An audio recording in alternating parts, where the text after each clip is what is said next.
In this video, we are going to learn how to solve these JAMB economics problems under distributive trade. So guys, this video will be about introduction to distributive trade. We have 4 repeated questions to practice with in this video.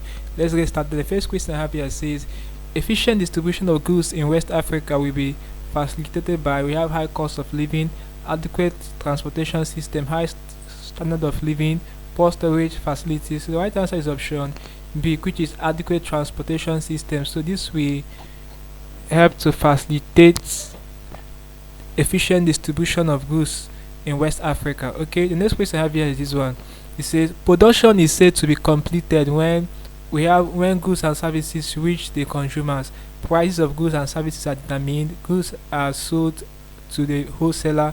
Goods are packaged. The right answer is option A, which is when goods and services reach the consumers. All right, next question is this one. It says one of the major problems of product distribution in most developing countries is we have inadequate manpower, lack of storage facilities, inadequate means of transportation, large number of middlemen. The right answer is option C, which is inadequate means of transportation.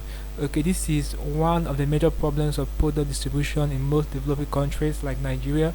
Okay, the last question I have here before I end this video is this one. It says the movement of goods and services from the producers to the consumers is referred to as, we have the distribution chain, consumption, the circular flow, external trade.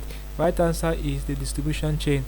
Alright, so guys, this is basically how you can deal with problems involving introduction to distributive trade for your JAMB economics to practice with 4 repeated questions for this subtopic. Hope you learned something interesting in the video.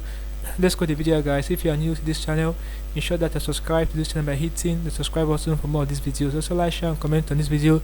Tell me how you feel for what I learned from the video. If you seem to have any specific questions to ask regarding what I've talked about in this video, feel free to leave a question at the comment section below and I'll ensure to give you a response. Also ensure that you're part of the channel membership by clicking the join button, where you'll be getting premium information to help you to excel your SNE exams like your JAMB and other SNE exams you'll be writing. Having done this, click on the screen above and I will see you in the next video. Thanks for watching.